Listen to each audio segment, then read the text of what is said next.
Welcome to the Kumar Dev education. मैं अपने channel में आपका स्वागत करता हूँ। आज से ही हमने साहित्य प्रेमियों के लिए एक सीरीज स्टार्ट करी है जिसमें आज की कहानी है घर जमाई, जिसके लेखक है प्रेमचंद। हरिधन जेठ की दोपहर में उग्र में पानी देकर आया और बाहर बैठा रहा।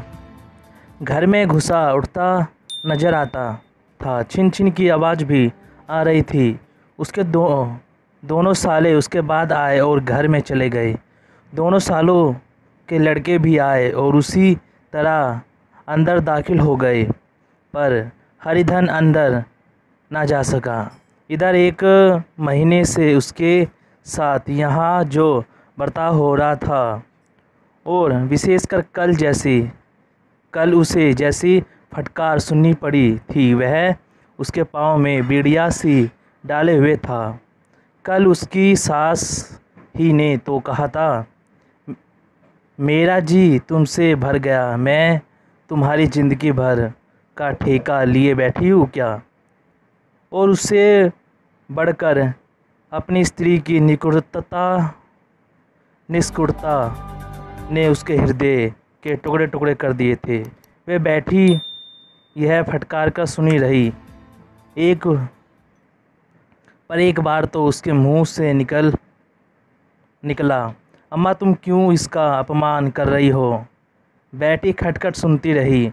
शायद मैं दुगती पर खुशा हो रही थी। इस घर में वह कैसे आया? क्या फिर वही गालियाँ खाने, वही फटकार सुनने के लिए? और आज इस घर में जीवन के 10 साल गुजर जाने पर यह हाल हो रहा है। मैं किसी से कम काम करता हूँ।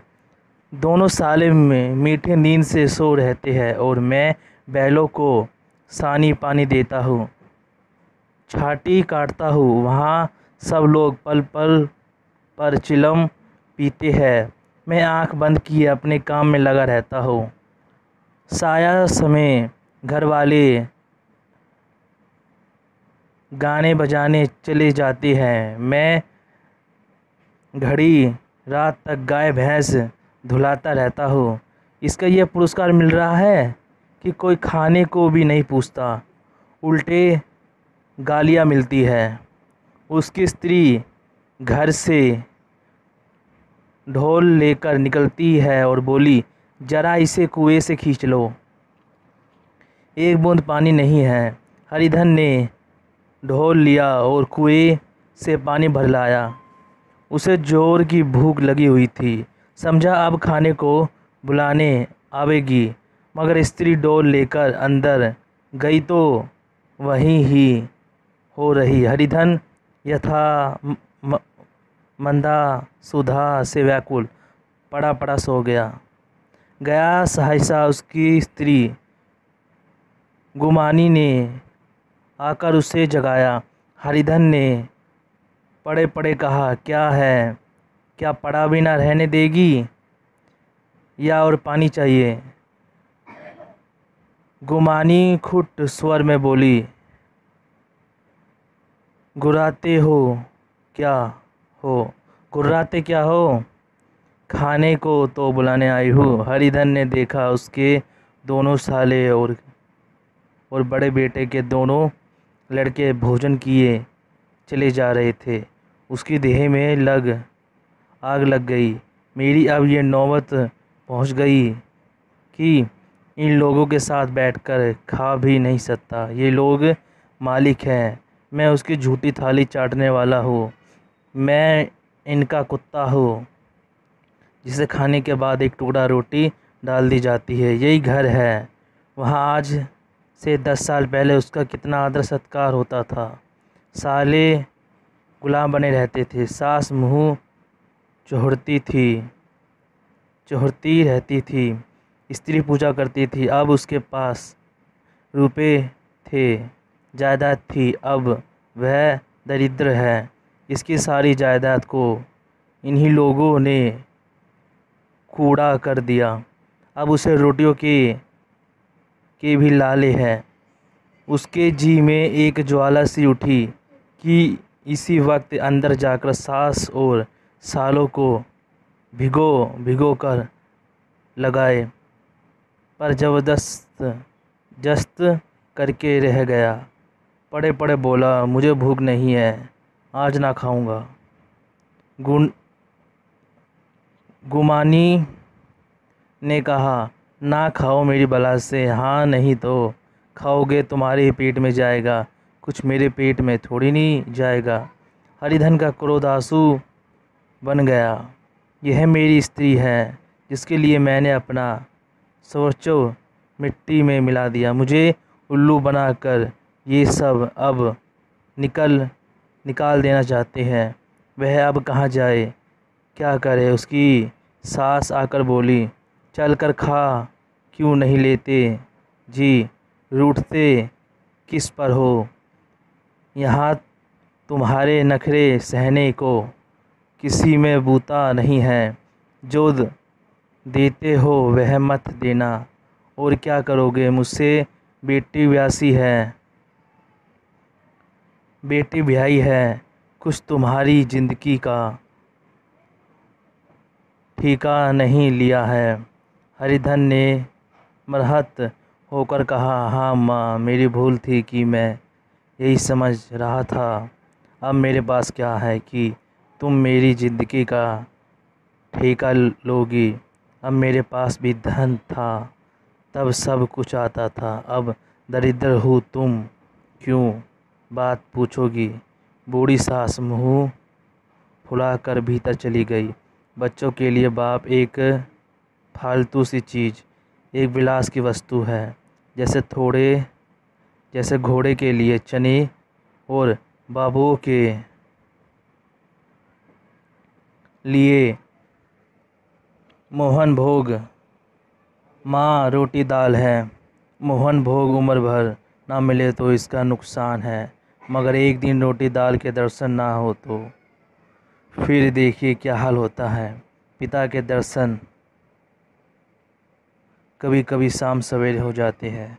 वह बच्चे को उछालता है, दुलारता है, कभी गोद में लेकर या उंगली पकड़कर सैर कराने ले जाता है, और बस यही उसके कर्तव्य की इति है। पर परदेश चला जाए, बच्चे को परवाह नहीं होती, लेकिन माँ तो बच्चे का सर्वस्व है। बालक एक मिनट के लिए भी उसका वियोग नहीं सह सकती। पिता कोई हो, उससे परे नहीं, केवल एक उछलने कूदने वाला आदमी होता है, लेकिन माता तो अपनी ही होनी चाहिए। सोहलो आने अपनी वही रूप, वही रंग, वही प्यार, वही सब कुछ। वह अगर नहीं है तो बालक के जीवन का स्रोत मानो सूख जाता है। फिर वह शिव का नंदी है जिस पर फूल या जल चढ़ाना लाजमी नहीं खयाती है। हरिधन की माता का आज 10 साल हुए देहांत हो गया था। उस वक्त उसका विवाह हो चुका था और वह 16 साल का कुमार था।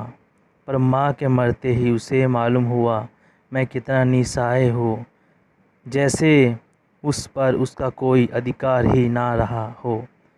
बहनों के विवाह हो चुके थे, भाई कोई दूसरा ना था। बेचारा अकेले घर में जाते भी डरता था। माँ के लिए रोता था, पर माँ की परछाई से डरता था। जिस कटोरी में उसने देह त्याग दिया था, उधर वह आंखें तक ना उठाता। घर में एक भुआ थी, वह हरिधन का बहुत दुलार करती थी। हरिधन को अब दूध ज़्यादा मिलता, काम भी कम करना पड़ता। भुआ बार बार पूछते, बेटा कुछ खाओगे। बाप भी अब उसे ज़्यादा प्यार करता, उसके लिए अलग एक गाय मंगवा दी। कभी कभी उसे कुछ पैसे दे देता कि जैसे चाहे खर्च करे, पर इन मरहमों से वह घाव ना पूरा होता था जिसके उसकी आत्मा को खात कर दिया था। वह दुलार और प्यार उसे बार बार माँ की याद दिलाता। माँ की घुड़कियों में जो मज़ा था वह क्या इस दुलार में था। माँ से मांग कर, लड़कर, खुनक कर, रूठ कर लेने में जो आनंद था वह क्या इस भिक्षादान में था। पहले वह स्वस्थ था, मांग कर खाता, लड़कर खाता। अब वह बीमार था। अच्छे से अच्छे पदार्थ उसे दिए जाते थे पर भूख ना थी। साल भर तक वह इसी दिशा में रहा। फिर दुनिया बदल गई। एक नई स्त्री जिसे लोग उसकी माता कहते थे उसके घर में आई और देखते देखते एक काली घटा की तरह उससे संकुचित भूमंडल पर छा गई। सारी हरियाली, सारे प्रकाश पर अंधकार का पर्दा पड़ गया। हरिधन ने इस नकली माँ से बात तक ना की, कभी उसके पास गया तक नहीं। एक दिन घर से निकला और ससुराल चला गया। बाप ने बार बार बुलाया पर उसके जीते जी वह फिर उस घर में ना गया। जिस दिन उसके पिता के देहांत की सूचना मिली उसे एक बार का ईर्ष्या में हर्ष हुआ। उसकी आंखों में आंसू की एक बूंद भी न आई। इस नए संसार में आकर हरिधन को एक बार फिर मातृ स्नेह का आनंद मिला। उसकी सास ने सती वरदान की भांति उसके शून्य जीवन को विभूतियों से परिपूर्ण कर दिया। मरुभूमि में हरियाली उत्पन्न हो गई। सालियों की चुहल में, सास के स्नेह में, सालों के वक्र विलास और स्त्री के प्रेम में उसके जीवन की सारी आकांक्षाएं पूरी हो गई।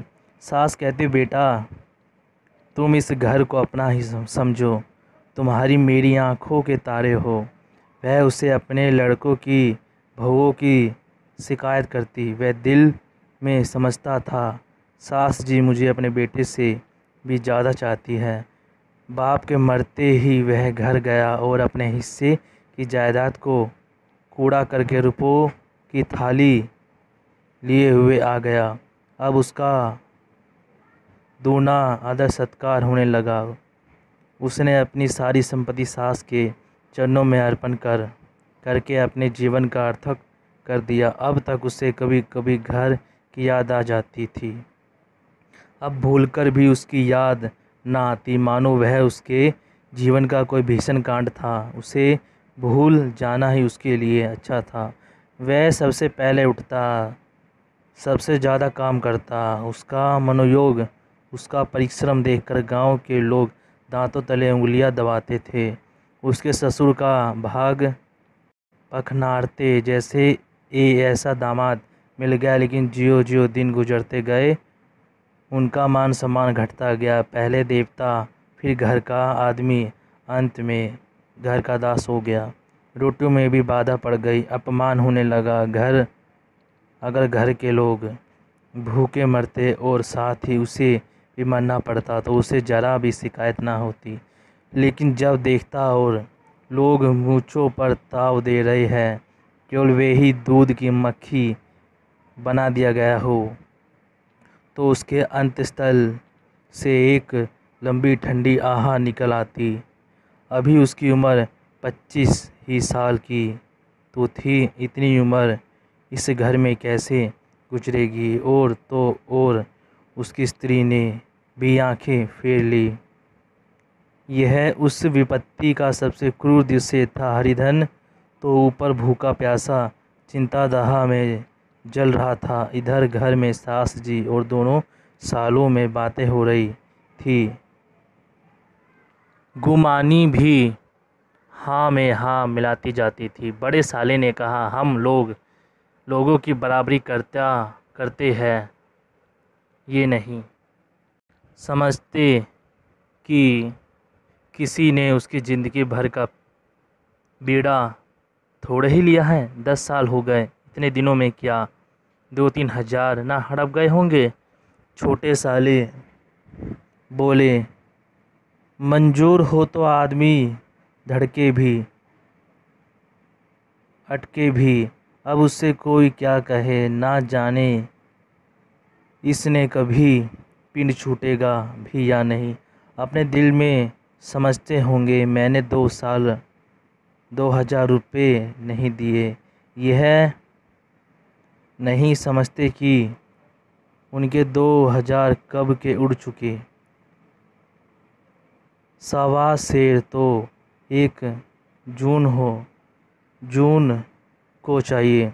सास ने गंभीर भाव से कहा, बड़ी भारी खुराक है।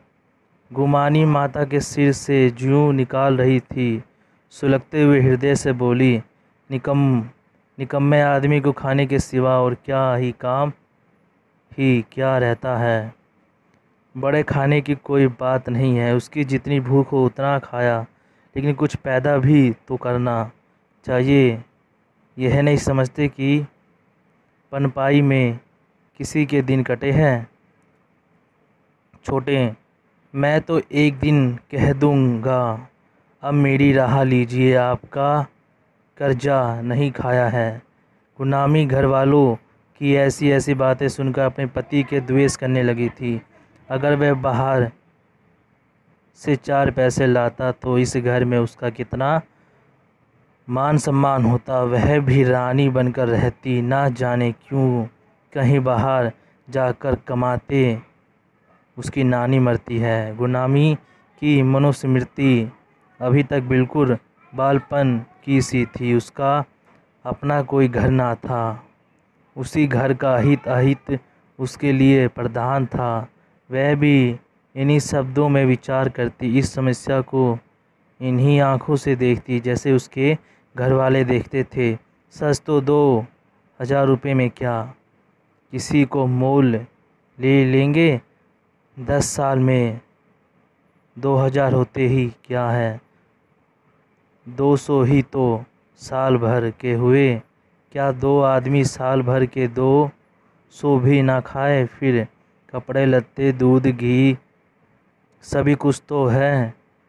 10 साल हो गए, एक पीतल का छल्ला नहीं बना। घर से निकलते तो जैसे उसके प्राण निकलते हैं। जानते हैं जैसे पहले पूजा होती थी वैसे ही जन्म भर होती रहेगी। यह नहीं सोचते कि पहले और बात थी अब और बात है। बहू तो पहले ससुराल जाती है तो उसका कितना महत्व होता है। उसकी डोली से उतरते ही बाजे बजते हैं। गांव मोहल्ले की औरतें उसका मुंह देखने आती है और रुपए देती है। महीनों उसके घर भर से अच्छा खाने को मिलता है, अच्छा पहनने को। कोई काम नहीं लिया जाता, लेकिन 6 महीनों के बाद कोई उसकी बात नहीं पूछता। घर भर की लौंडी हो जाती है। उसके घर में मेरी भी तो वही गति होती। फिर कहे का रोना। जो यह कहो कि मैं तो काम करता हूँ तो तुम्हारी भूल है। मजदूर की और बात है, उसे आदमी अकड़ता भी है, मरता भी है। जब चाहता है रखता है, जब चाहता है निकाल देता है, कस कर काम लेता है। यही नहीं कि जब जी में आया कुछ काम लिया, जब जी में आया पकड़ कर सो रहे। हरिधन अभी पड़ा अंदर ही अंदर सुलग रहा था कि दोनों साले बाहर आए और बड़े साहब बोले, भैया उठो, तीसरा पहर चढ़ गया। कब तक सोते रहेंगे, सारा खेत पड़ा हुआ है। हरिधन चट उठ बैठा और तीव्र स्वर में बोला, क्या तुम लोगों से मुझे उल्लू समझ लिया है। दोनों साले हक्का बक्का हो गए। जिस आदमी ने कभी जबान नहीं खोली, हमेशा खामोश की तरह हाथ बांध हाजिर रहा, वह आज एकाएक इतना स्वाभिमानी हो जाए, यह उनको चौंका देने के लिए काफ़ी था। कुछ जवाब ना सुना। हरिधन ने देखा इन दोनों के कदम उखड़ गए हैं तो एक धक्का और देने की प्रबल इच्छा ना रोका सका। उसी ढंग से बोला, मेरी भी आंखें हैं, अंधा नहीं हूँ, ना बहरा ही हूँ। छाती फाड़ कर काम करूँ और उस पर भी कुत्ता समझा जाऊँ। ऐसे गो और कहीं होंगे। अब बड़े साले भी गर्म पड़े। तुम्हें किसी ने कहाँ बांधा तो नहीं रखा? अब की हरिधन लाजवाब हुआ। कोई बात ना सूझी।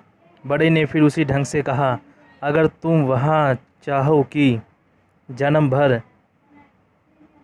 पहुने बने हो और तुम्हारा वैसा ही आदर सत्कार होता रहे तो ये हमारे बस की बात नहीं है।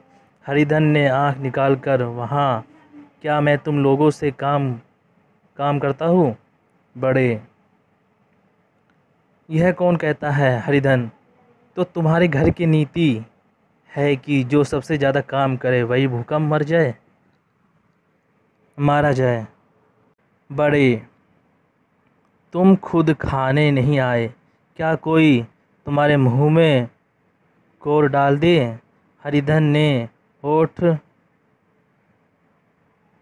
चबाकर कहा, मैं खुद खाने नहीं गया। कहते तुम्हें लाज नहीं आती? नहीं आई थी बहन तुम्हें बुलाने? छोटे साले ने कहा, अम्मा भी तो आई थी, तुम्हें कह दिया मुझे भूख नहीं है तो क्या करती? सास भीतर से लपकी चली आ रही। यह बात सुनकर बोली, कितना कहकर हार गई, कोई उठे ना तो मैं क्या करूं? हरिधन ने विष खून की आग से भरे हुए स्वर में कहा, मैं तुम्हारे लड़कों का झूठा खाने के लिए हूँ। मैं कुत्ता हूँ कि तुम लोग खाकर मेरे सामने रूखी सूखी रोटी का टुकड़ा फेंक दो। बुढ़िया ने ऐंठ कर कहा, तुम क्या लड़कों की बराबरी करोगे? हरिधन असत हो गया। बुढ़िया ने एक ही वक्र पहाड़ में उसका काम तमाम कर दिया। उसकी तनी हुई भावें ढीली पड़ गई, आंखों की आग बुझ गई। फकड़ते हुए नथुने शांत हो गए। किसी हाथ मनुष्य की भांति वह जमीन पर गिर पड़ा। क्या तुम मेरे लड़कों की बराबरी करोगे? ये वाक्य एक लंबे भाले की तरह उसके हृदय में चुभता चला जाता था। ना हृदय का अंत था, ना उसे भाले का सारे घर ने खाया, पर हरिधन ना उठा। सास ने बनाया, सालियों ने बनाया, ससुर ने मंगाया, दोनों साले मांग कर थक गए। हरिधन ना उठा। वही द्वार पर एक ठाठ पर खड़ा था। उसे उठाकर सबसे अलग कुएं पर ले गया और शांत और जगत पर बिछा कर पड़ा रहा। रात भी भीग चुकी थी। अंत प्रकाश में उज्ज्वल तारे बालकों की भांति कीड़ा कर रहे थे। कोई नाचता था, कोई उछलता था, कोई हंसता था, कोई आंखें भींच कर फिर खोल देता। कोई ऐसी बालक सपाट भर कर एक पल में उस विस्तृत क्षेत्र को पार कर लेता और ना जाने कहाँ छुप जाता था। हरिधन का अपना बचपन याद आया, जब वह भी इसी तरह कीड़ा करता था। उसकी बाल स्मृति उसी चमकीले तारों की भांति प्रज्वलित हो गई।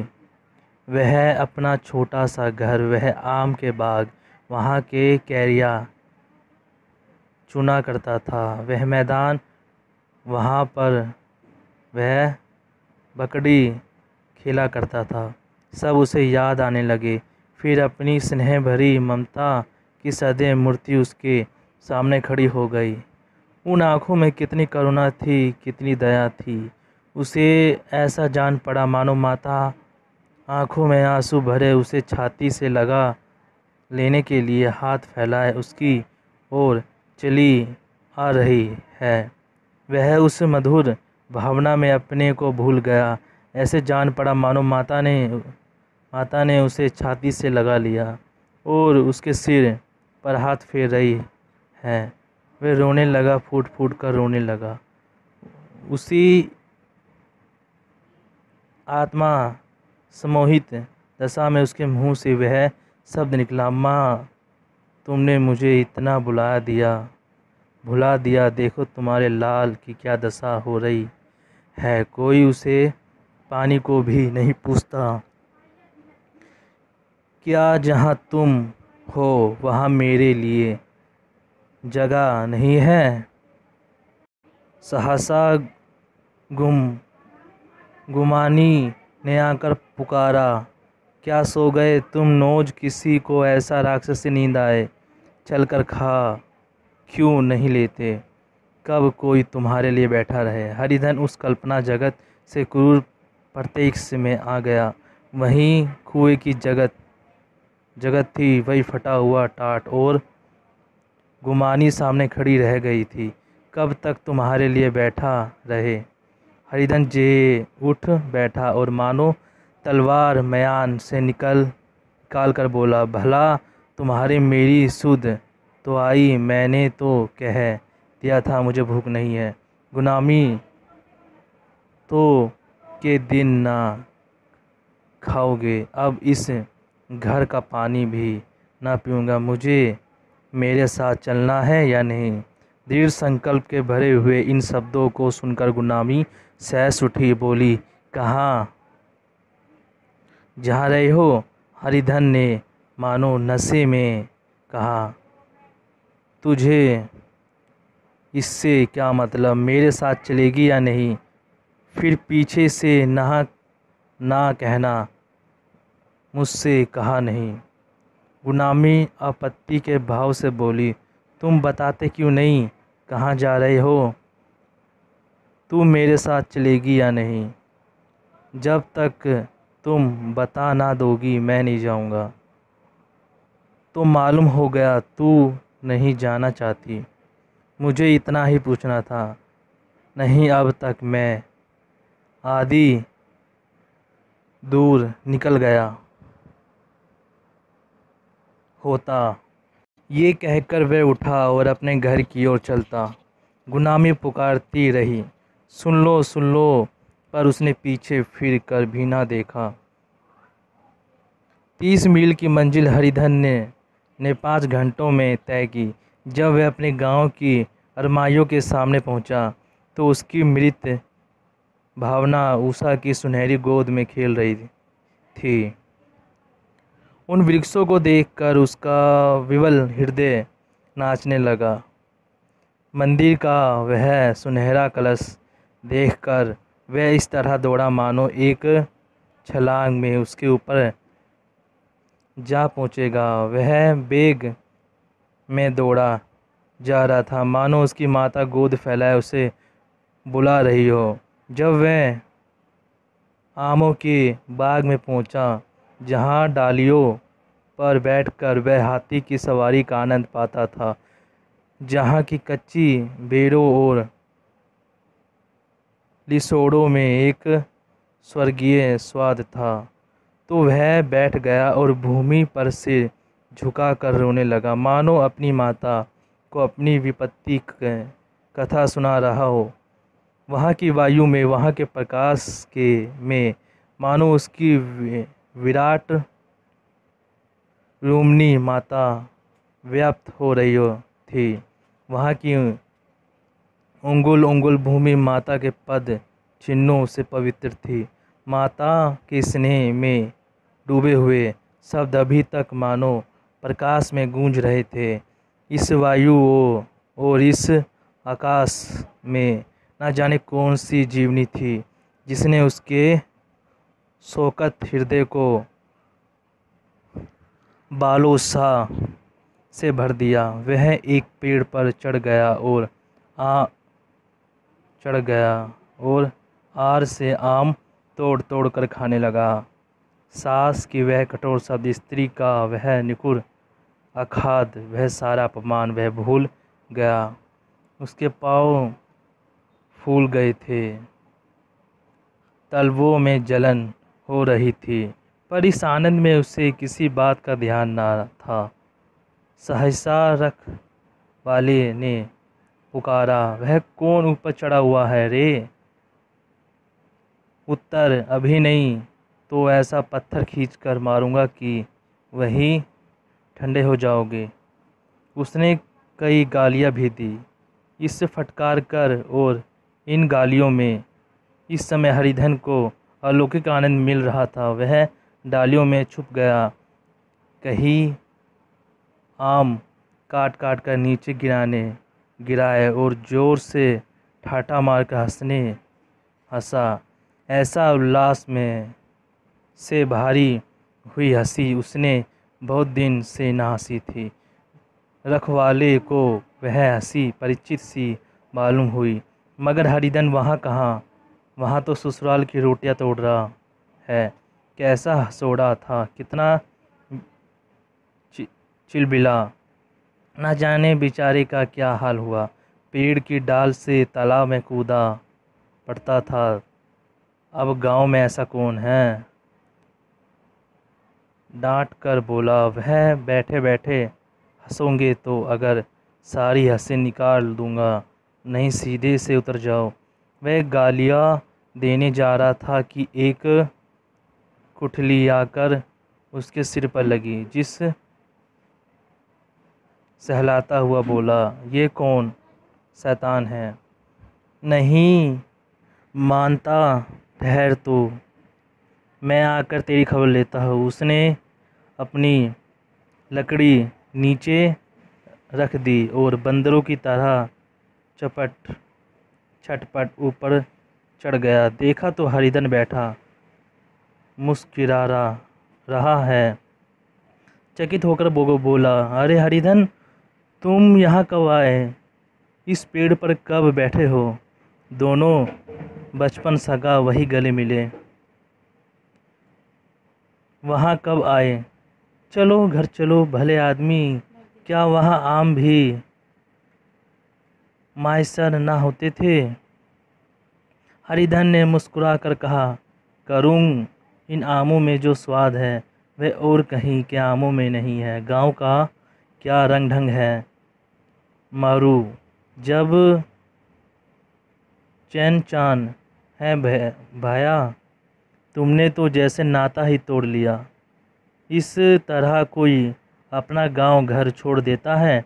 जब से तुम्हारे दादा मरे सारी गृहस्थी चौपट हो गई।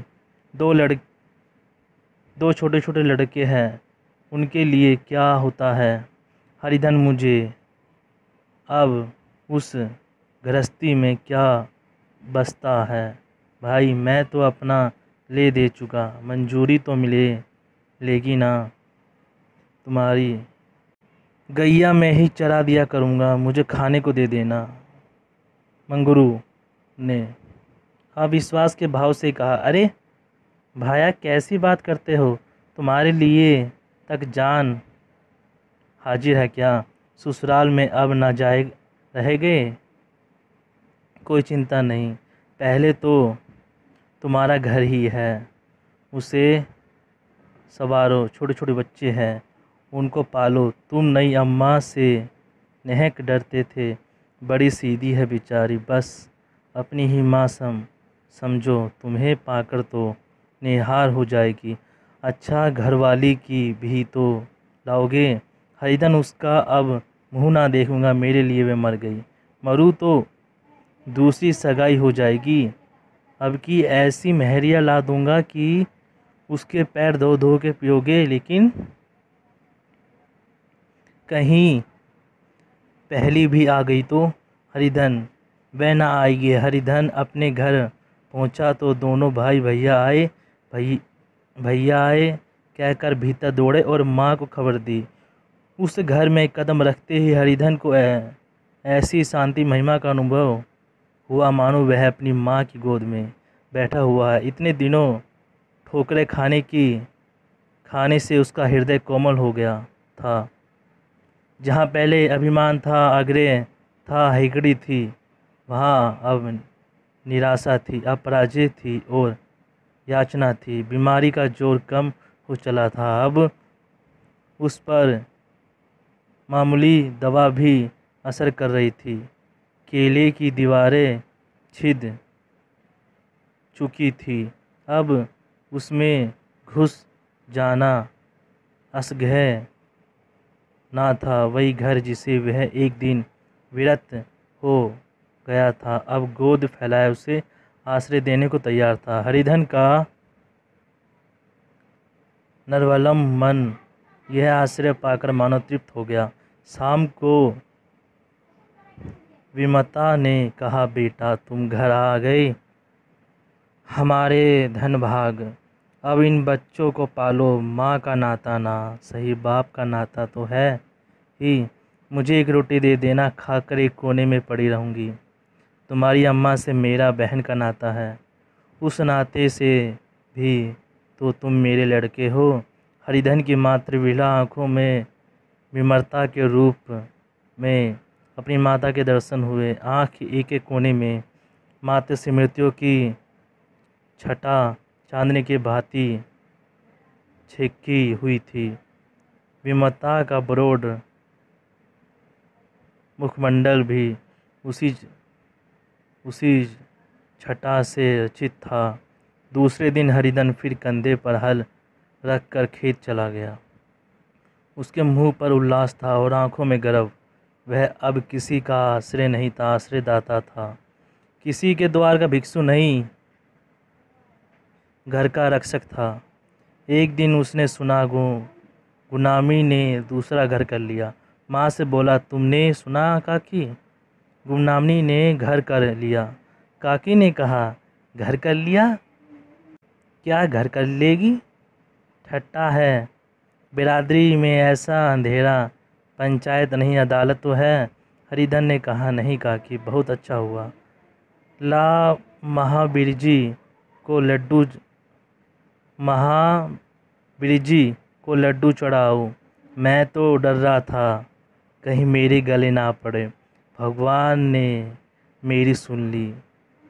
मैं वहाँ से यहीं ठान कर चला था, अब उसका मुँह ना देखूँगा।